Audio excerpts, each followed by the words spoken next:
9 second news में रुक करते हैं चुनाव प्रचार से जुड़ी खबरों का।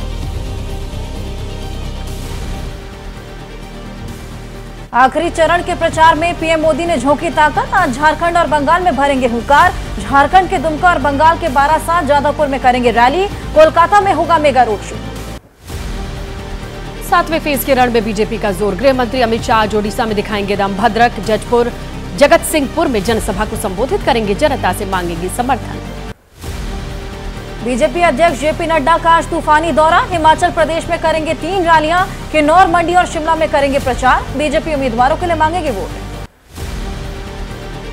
यूपी के सीएम योगी आदित्यनाथ का आज बिहार दौरा। पटना के फतुहा, आरा, पाटलिपुत्र में रैली करेंगे। पार्टी प्रत्याशी के लिए वोट अपील करेंगे। जनता से लेंगे आशीर्वाद। काशी में आज राहुल गांधी और अखिलेश यादव की होगी साझा रैली। वाराणसी सीट के प्रत्याशी अजय राय के लिए जनता से समर्थन मांगेंगे। आज हिमाचल दौरे पर रहेंगी प्रियंका गांधी। बड़सर में करेंगी रोड शो। गगरेट और कुटलेहड़ में रैली होनी है। जनता के बीच जाकर कांग्रेस उम्मीदवारों के लिए वोट अपील करेंगी। कांग्रेस अध्यक्ष खड़गे की आज पंजाब पर रहेगी नजर। अमृतसर में प्रेस कॉन्फ्रेंस और रैली को संबोधित करेंगे। मोगा में लोगों से मुलाकात करेंगे। उम्मीदवारों के लिए मांगेंगे vote. AIMIM chief Asaduddin Owaisi UP में प्रचार करेंगे। मिर्जापुर, वाराणसी में पल्लवी पटेल के साथ पीडीएम के प्रत्याशियों के लिए वोट अपील करेंगे। 9 सेकंड न्यूज में चुनावी हलचल के बीच मिशन 2024 से जुड़ी खबरों पर एक नजर। वाराणसी में बीजेपी अध्यक्ष जेपी नड्डा ने कहा 4 जून को पीएम मोदी तीसरी बार बनने वाले हैं प्रधानमंत्री। भारत को आगे बढ़ने से कोई नहीं रोक सकता। फिर बनेगी एनडीए की सरकार। अमित शाह का विपक्ष पर प्रहार। बोले 4 जून को हार के बाद राहुल करेंगे प्रेस कॉन्फ्रेंस। ईवीएम पर फोड़ेंगे ठीकरा। 5 फेज के चुनाव में ही पीएम मोदी पार कर चुके थे 310 का आंकड़ा। विपक्ष पर गरजे अमित शाह। कहा गलती से सत्ता में आया इंडिया गठबंधन तो 370, 3 तलाक, पीएफआई पर बैन के फैसले पलट देंगे। राम मंदिर पर भी डाल सकते हैं ताला। नहीं मिलेगा वंचितों को आरक्षण। गाजीपुर में अखिलेश यादव का दावा। बोले सत्ता में बैठे लोग भी जान गए 4 जून के बाद उनकी सरकार बनने नहीं वाली, इसलिए दिल्ली वालों की भाषा बदल गई, भाषा की मर्यादा भूल गए। बीजेपी नेता गिरिराज सिंह का दावा। कहा छठे चरण में 400 के करीब पहुंच चुका है एनडीए। 7वें चरण में 400 के पार पहुंच जाएगा और फिर राहुल गांधी विदेश चले जाएंगे। एनडीए की सरकार बनेगी। आरजेडी नेता तेजस्वी यादव का पीएम मोदी को जेल भेजने वाले बयान पर पलटवार। बोले पीएम जेल भेजने की देते हैं गारंटी, हम नौकरी देने की। 4 जून को पीएम मोदी की विदाई तय। यूपी के गाजीपुर में एसपी उम्मीदवार के पक्ष में अखिलेश यादव की रैली। कहा 4 जून के बाद अग्निवीर जैसी योजनाएं खत्म होंगी। सरकार बनने पर युवाओं को देंगे पक्की नौकरी।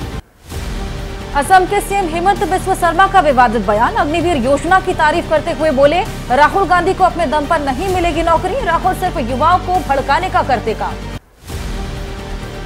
केंद्रीय मंत्री अनुराग ठाकुर ने कांग्रेस पर हमला बोला। कहा कांग्रेस को हिंदुस्तान से नहीं है लगाव, पाकिस्तान से है, उससे प्यार है। देश की जनता इन्हें बुरी तरीके से हराएगी। यूपी के चंदौली में अमित शाह बोले चुनाव में एक ओर समाजवादी पार्टी और कांग्रेस है जिन्होंने कार सेवकों पर गोलियां चलवाई, दूसरी ओर राम मंदिर बनवाने वाले मोदी जी। चंदौली में गृह मंत्री अमित शाह ने पीओके का मुद्दा उछाला। बोले मैं चंदौली की पवित्र भूमि पर कहकर जाता हूं, पीओके भारत का था, है और हम इसे लेकर रहेंगे।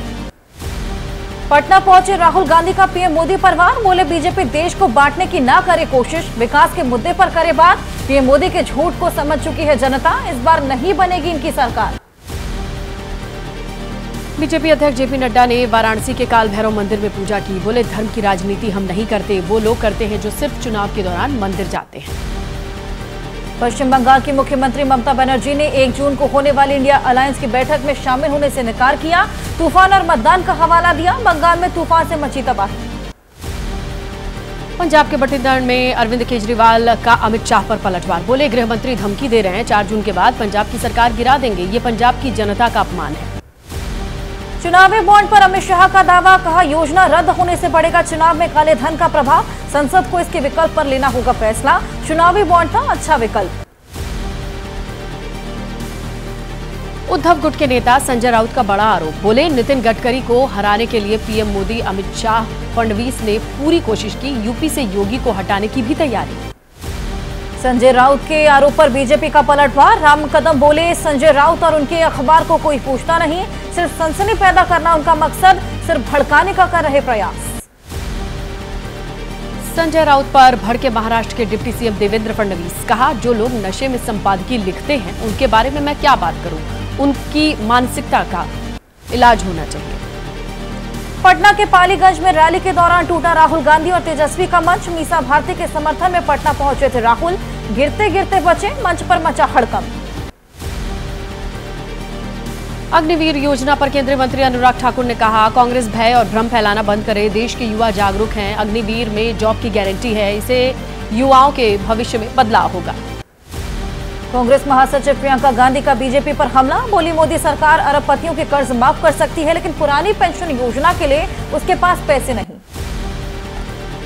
समाजवादी पार्टी से नाराज चल रहे पूर्वांचल के वरिष्ठ नेता नारद राय की काशी में गृह मंत्री अमित शाह से मुलाकात हुई। कल बलिया में ले सकते हैं बीजेपी की सदस्यता, आखिरी चरण से पहले लगा सकते हैं एसपी को झटका। जैसे ही घड़ी का काटा दोपहर 2:30 पे आए, बबीता जी का दिल सास बहू साजिश के लिए मचल जाए।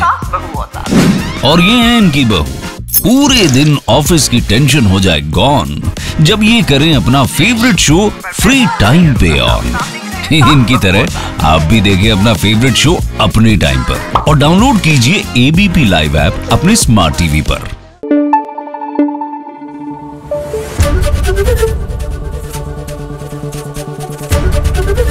एबीपी न्यूज आपको रखे आगे।